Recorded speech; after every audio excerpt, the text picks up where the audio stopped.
دیدم توی رقابت‌های بدنسازی یک پازل کم داره، اونم درک درست پوزینگه. شما به عنوان یک رسانه قدیمی آقا نیما، خب تا حالا هزاران استیج رفتی، مصاحبه کردی، با هزاران ورزشکار مصاحبه کردی، بزرگترین ضعف باخت ورزشکار چی بوده؟ هنوزم که هنوزه فیگوره. خب ببینید، شاید یک شخصی از دور ببینه بگه که آقا من فیگور کار خاصی نیست، چیز خاصی نیست، من یک هفته یک ماه به مسابقاتم مونده، شروع میکنم سریع تمرین میکنم میرم. ولی چیزی که توی ایران باب شده مده، ببین الان شما یه قهرمان بیار اینجا برای ما فیگور بگیره، من از لحاظ کارشناسی و از لحاظ داوری بهش آموزش میدم، نکاتشو به صورت تخصصی و علمی بهش میگم. همین ورزشکار بره توی باشگاه دیگه فیگور بگیره، یه شخصی حالا یکم سابقه تمرینش بالاتر باشه، میاد ازش میگه دستتو اینجوری نکن، اونجوری کن، میره پیش مربی اونجوری نه اینجوری کن. یعنی یک چیزی سبک درست و از لحاظ معیاری مشخص نیستش، هر کی هر جور دلش میخواد میگیره.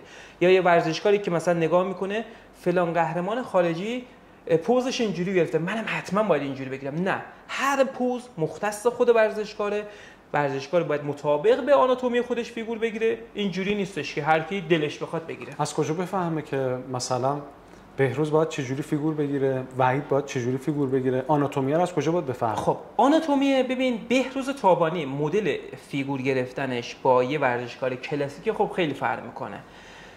شخصی که وقت فیگور میگیره، اولین چیزی که داور لحاظ میکنه، داور ریزبینه، به نکات ریز توجه میکنه.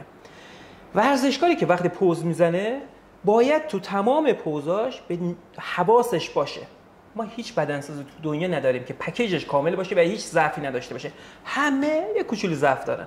ورزشکار حرفه‌ای کسی فیگوریسته که بتونه ضعفاشو بپوشونه، نکات قوتش نشون بده. یعنی جوری فیگور بگیره ضعفی از خودش به داور نشون نده. و این یک اصلا یک موضوع جداییه که خود اون ورزشکاری که فیگور میگیره تو فیگورش باید چیکار انجام بده. بحث تنفس هستش، بحث لرزش هستش.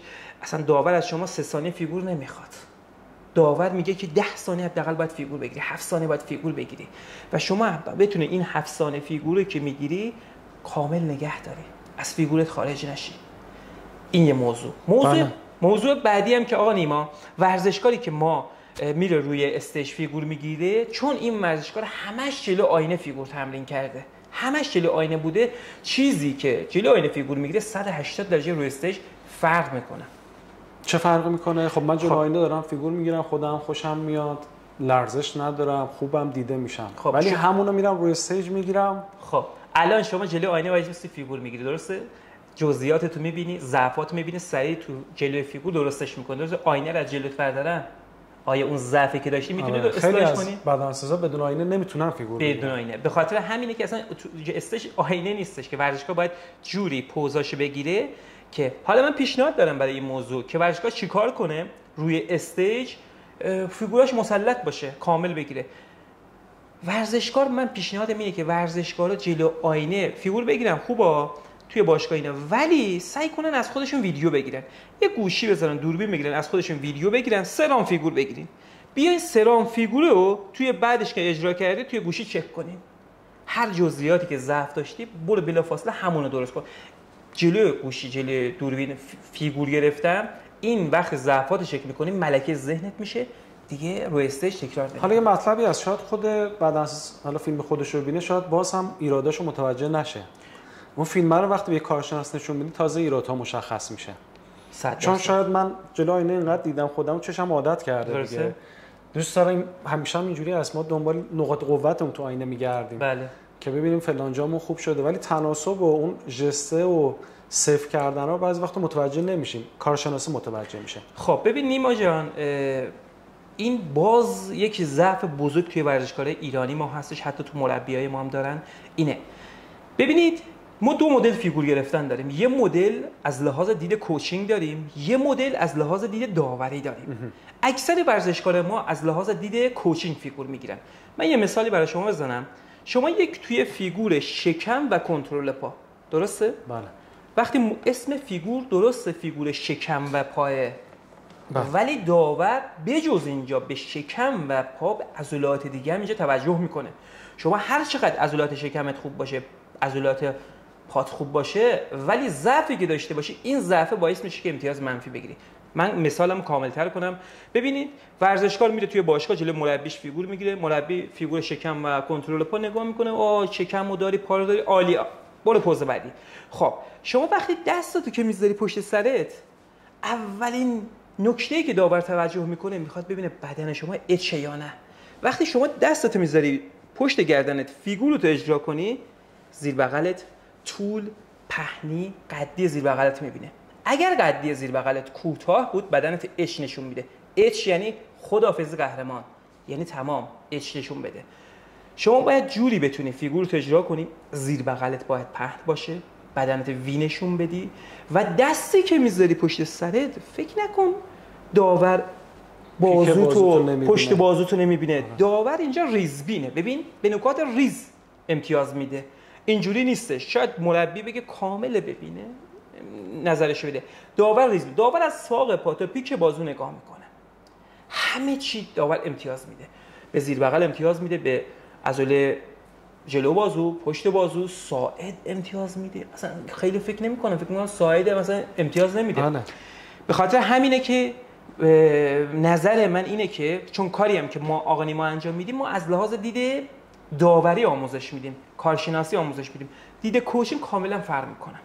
خب منی که آماتورم چقدر طول میکشه یه فیگوریست حرفه‌ای بشم؟ خب من همیشه به بچه‌ها میگم این یک دغدغه بزرگیه که همیشه هم برای من این سوالی که همیشه از من میپرسن اینه که من نظرم اینه که یه ورزشکار آماتور روزی که میره باشگاه ثبت نام میکنه، هدفش حرفه مسابقه دادنه، از همین روز باید فیگور تمرین کنه. ببین فیگور این نیست که شما 10 روز به مسابقات مونده، 1 ماه به مسابقات مونده شروع کنی فیگور تمرین کردن.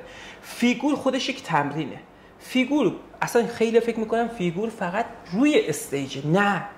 ببینید شما خب الان ادامه تو صحبت‌های بعدی که میخوام برم راجع به لرزش در فیگور، چرا مشکل لرزش در فیگور رو دارن، همش دستشون میلرزه، نفس کم میارن، بحث همین فیگوره. ورزشکار آماتور، حالا با بحث کلی میخوام بهتون بگم، به نظر من اینه که هر روزی که ورزشکار میره تمرین میکنه، بعدش یه رو فیگور بگیره.